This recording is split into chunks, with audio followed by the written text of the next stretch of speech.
আমি ডাক্তার মোহাম্মদ মাহমুদ হাসান, সহযোগী অধ্যাপক শিশু বিভাগ। গত কয়েকদিন আগে আমার কাছে একটা বাচ্চা আসে, আরিফা আরিফা নামে 5 বছর বয়স। বাচ্চাটা নিয়ে আসে আমার কাছে যে প্রচণ্ড পেটে ব্যথা ছিল, বমি ছিল, এবং আমার কাছে যখন বাচ্চাটাকে নিয়ে আসে তখন বাচ্চাটা প্রায় অজ্ঞানের মতো ছিল, ছানকের নাইস ছিল, এবং ডিহাইড্রেশনের খুব সাইনগুলো সবগুলো ডিহাইড্রেশনের সাইন ছিল। ডিহাইড্রেশনের সাইন ছিল, প্রচণ্ড রকমের বমি ছিল। আমি বাচ্চাটাকে পরীক্ষা করে দেখে আমার কাছে একটু মনে হয় অন্যরকম, সেই কারণে আমি ওকে রুটিন টেস্টগুলো দিই। রুটিন টেস্টগুলোর মধ্যে সিবিসি, ইউরিন আরি, আলট্রাসোনোগ্রাম, তারপর আরবিএস, হিমোগ্লোবিন A1C।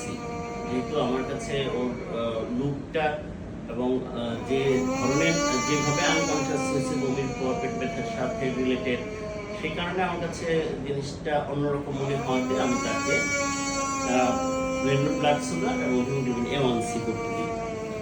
তো একটু পরে ওর রিপোর্টগুলো নিয়ে আসে এবং এর মধ্যে আমরা বাচ্চাকে রিসাসিটেট করার জন্য ময়মনসিংহ মেডিকেল কলেজ হাসপাতালে ভর্তি করে দিই।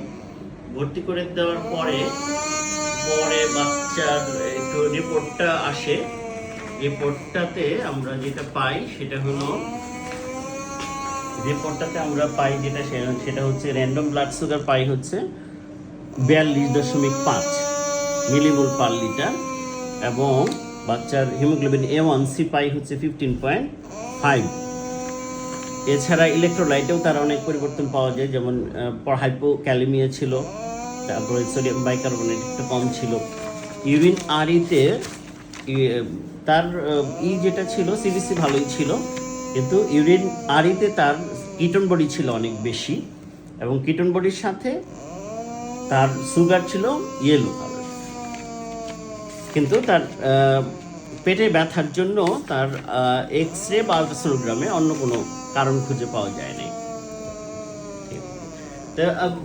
বাচ্চা শুরু থেকে এই পর্যন্ত আসলে জন্মের পর থেকে বাচ্চা শুরু থেকে এই পর্যন্ত আসলে তেমন কোনো দৃশ্যমান কোনো লক্ষণ বাচ্চা ছিল না, যার কারণে তারা তাদের নিকটবর্তী ডাক্তারকে দেখানোর পরে বিষয়টা ধরা পড়েনি। কিন্তু যখন একেবারে অজ্ঞান হয় তখনই বাচ্চাকে নিয়ে আসে তারা, এবং অজ্ঞান হওয়ার কাছাকাছি যখন হয় তখন নিয়ে আসে, এবং এখানে ওর শেষ পর্যন্ত ডায়াগনোসিস হয় যে ওর IDDM, insulin dependent diabetes mellitus. এখন যে বিষয়টা হচ্ছে যে বাচ্চাদের ডায়াবেটিস হয় না, বিষয়টা এই জিনিসটা যেন আমাদের মাথায় কখনো না থাকে। আসলে বাচ্চাদের ডায়াবেটিস হয়, এই কারণে রুটিন চেক আপে বাচ্চাদের রাখাই সবচেয়ে ভালো। আর ছোটো বাচ্চাদের যে ডায়াবেটিসটা হয় সেটা হচ্ছে IDDM, এবং IDDM এর ক্ষেত্রে আমরা যেটা করি সেটা হচ্ছে যে তার ব্লাড সুগারটা রিপিড মেনটেন নিয়ন্ত্রণে নিয়ে আসি। নিয়ন্ত্রণে নিয়ে তারপরে হচ্ছে একটা ইনসুলিন দিয়ে দীর্ঘমেয়াদী চিকিৎসার মধ্যে দিয়ে তাকে যেতে হয়। তো আমরা একটু সচেতন হই যে বাচ্চাদের ডায়াবেটিস হয় না, বা বাচ্চাদের ডায়াবেটিস একেবারেই হয় না, ব্যাপারটা এরকম না। বাচ্চাদের প্রায়ই আমরা এই ডায়াবেটিসের মতো রোগটা পাই, সবাই আমরা সচেতন হই। এই 20 তারিখে জানুয়ারি মাসে আমি এখানে ময়মনসিংহে আসছি। আমার বাচ্চার 27 দিন আগে থেকে আপনার খাওয়া দাওয়া বন্ধ আস্তে আস্তে, তাছাড়া আপনার শরীর দুর্বল হয়ে গেছে। প্রথম স্বাভাবিক কিছু চিকিৎসা নিয়েছি, তারপর আমাদের কেন্দুয়ার একটা সরকারি একটা হাসপাতাল আছে, এখানে গেলাম। যাওয়ার পরে তার একটা আলট্রাসাউন্ড করছে, আলট্রাসাউন্ড মধ্যে তার একটা পাইছে আপনার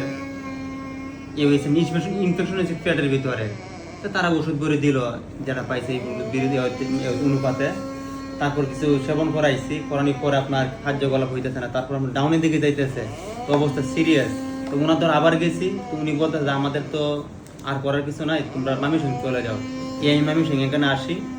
আমি প্রথমে গুগলের মাধ্যমে চার্জ দিয়া পপুলার এখানে আমি হটলাইন নাম্বারটা নিয়ে পরে আমি এই স্যারের যোগাযোগ করি, তারপরে এখানে আসলাম। আসার পরে তো কয়েকটা দিল, টেস্ট দিল, পরীক্ষা দিল, ধরা খায় নাই। পরে ডায়াবেটিসটা দিল, পরে ডায়াবেটিস তো সিরিয়াস একেবারে 42.5, অথচ একটা বাচ্চা টাকা দরকার 4 থেকে 5 সর্বোচ্চ। এখানে আমাদের 42.5। আমার বাচ্চা তো একেবারে ঘাড় সাইডে দিয়েছে। আলহামদুলিল্লাহ এখন সুস্থ আছে। স্যারের মেডিকেলের মাধ্যমে ভর্তি করাইলো, আমার ভর্তি হলে এখন আজকে 4-5 দিন হয়ে গেছে, মোটামুটি স্বাভাবিক আছে এখন। আমার বাবুর জন্য সবাই দোয়া করবেন আর সবাই সচেতন থাকবেন। সবাই ভালো থাকবেন শেষ করে